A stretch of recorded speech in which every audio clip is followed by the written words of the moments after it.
Hi and welcome back to Like Maria. Today I'm going to talk to you about a new GCSE poem on the AQA specification, and it's for the new cluster Worlds and Lives. We're going to talk about Raymond Antrobus's poem With Birds You're Never Lonely. So please like and subscribe and let's get started. So first of all, this is a poem written in free verse but organised into couplets. It's in the first person, so it's in the voice of the poet. And in it we get this reference to the voice talking about being deaf and turning on and off his hearing aid. And this is significant because our poet Raymond Antrobus is himself deaf, and he often talks about his experience of the world in terms of not being able to hear. So straight away we have this idea of the sounds of different places, and we start off in a coffee shop, transpires in London, and he is talking about his struggle to hear. I can't hear the barista, but he does hear spoon slam, steam rises, so quite a hectic environment. Now, this is quite a contrast to the title where he talks about with birds you're never lonely. So straight away when we're reading this poem, we're a bit confused. What's he doing in the coffee shop? This poem's supposed to be about birds and something philosophical about birds and, you know, keeping company and nature, and we're launched into a London coffee shop.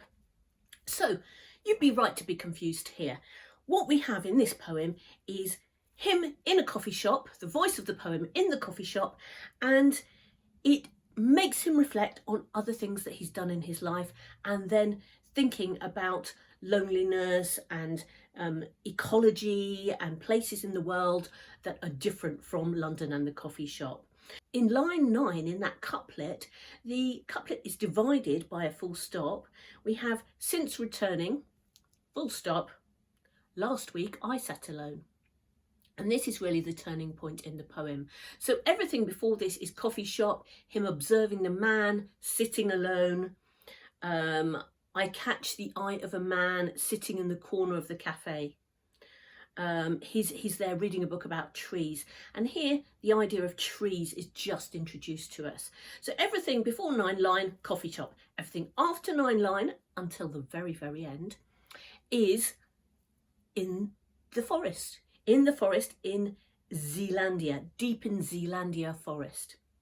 So we have nature, we have birds, we have sound. He switches off the sound because he can do that with his hearing aid, and then we have silence. So from a coffee shop in London, very basic, noisy, something we're all very familiar with, this poet transports us to a forest in Zealandia with lots of exotic birds, and his experience of the forest and his experience of meeting a woman who gives him wisdom. And the wisdom she gives is the wisdom of her father. She's a Maori woman that he comes across in the forest. She knows the environment, she knows all the bird song, etc. And she had learnt this from her grandfather, who said, with birds you're never lonely. In a kind of circular way, we return to the title. We get the title being referred back to at the end of the poem, and suddenly we realise that this poem is not about the coffee shop. It's not even about the man. It's about hundreds of years of experience of nature, and about being at one with nature. And that if you turn your hearing aid on, you can have that experience. But you can also shut out the sounds and have a different experience. So I'm going to move on now to talk about 3 areas of this poem that I think are really significant. There are 3 areas of contrast in this poem. I'm going to talk a little more about the coffee shop versus the forest. I'm going to talk about sounds versus silence. And then I'm going to talk about loneliness, and then being with the birds, being with company. So first of all, let's talk about the coffee shop just a little bit more. The poem is structured around the noises of the coffee shop, but we have at the beginning the mechanical world expressed here, the superficial world, if you like, of people going about their daily business and reading books that have been taken from trees, but books that are about trees. So there's a little bit of irony there straight away with the book about trees. The man is sitting alone and he's surrounded by things that are man-made or person-made. They are created out of natural things, the coffee beans, the trees contributing to the book, all other manner of things, and they are appropriated by man and made into a superficial, a made environment. That contrasts very strongly in this poem with the natural environment. He's not sitting on a chair, he's sitting on a stump. He's in the forest, he's deep in the forest. There are trees, there are birds. He sees the detail of nature. He talks about the colours, yellow and black beaks. There are sensory experiences here with the brazen tui birds. They are blaring loudly. They're landing at his feet. So he is immersed, not in the sounds of the coffee shop, which are created by people. This is created by nature, and he's immersed in this. The forest is personified. It spat all the birds back. So there is agency given to the forest and his environment. And they have these trees that he sees in the forest, the kauri trees. They have endless brown and green trunks of sturdiness. And I would suggest that the rhyme there of endless and sturdiness creates this sense of ever continuing presence and strength of the forest. And this is really key here. It seems to be that the London world is without colour. The trees are grey in London and they don't have family, they don't have the birds. But these trees are there forever. They're not transitory. They're not grey and dull. They are living beings. And he even gives them a question. I wonder what the trees would say about us. What books would they write if they had to cut us down? So he reverses the role of people and trees. Usually we use trees for things, to create the coffee, to create the books. And he says, what if the world was changed around? What would they say about us? What story, what do we give to the world? So there's the contrast really between the coffee shop and the forest. And we have the creation of things made by people versus the natural world. And that's very strong in this poem. We also have the contrast of sound and silence. And this voice in the poem is able to switch that on and off because they have the hearing aid. They are assaulted by sound, but they struggle to hear things as well. He can't hear the barista, but he hears the spoons slam, steam rises. And that sibilance there in the third line creates that kind of noisy environment. However, it seems that this voice is seeking peace. It's seeking something. Even when in the jungle, the voice is assaulted by natural sounds, they fear the sound. It's blaring so loudly, I had to turn off my hearing aid. I had to do it. I was tuned into a silence that was not absence. So it's saying here that it wasn't something I was deprived of, but I was actually tuned into that silence and I enjoyed that silence. I enjoyed being in the forest.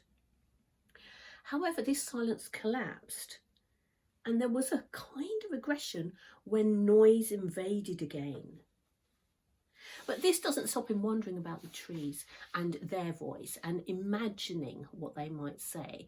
So it's as if the silence gave him a kind of space to imagine and really submerge himself into the forest. Again, concentration here on sound. What did he do later on? He was stumbling through the forest, but he listened to a young Maori woman. He listened, that's important. So throughout this, there is a great sense of the poet experiencing the world through sound, lack of sound, voices, created sound. So this poem is really involving lots of analysis of sound and trying to give us the kind of journey through the world that someone who doesn't hear and has control in terms of what they hear is what their experience is like, really. Okay, last contrast I want to take you through today is lonely versus being in company, and in particular being in company with the birds. The central images here in this poem are the person sitting in the coffee shop and the person sitting in the forest.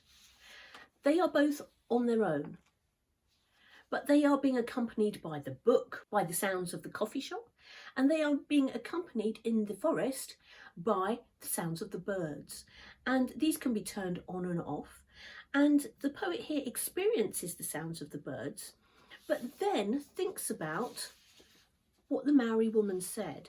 And for this, he draws on her great experience and her grandfather's experience and her ability to seek company in nature, and that it's not just human company that is important, but it's important to appreciate our environment and understand our environment.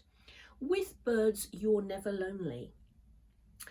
And he says this experience in the forest makes him sorry for the people in town. So this is a kind of nature versus urban situation. I feel sorry for any grey tree in London, for the family they don't have. They don't have these trees, and even if the birds are in the trees, they're kind of grey, like sparrows are brown and pigeons are grey. There's nothing colourful about that life. And he talks about these trees, they don't have gods, they can't hold gods. And it seems to be that this poem ends on a rather disillusioned note, that the place where he naturally inhabits, the voice in this poem is London, the coffee shops, the grey trees without the fantastic birds, he's missing out on some kind of spiritual or divine aspect.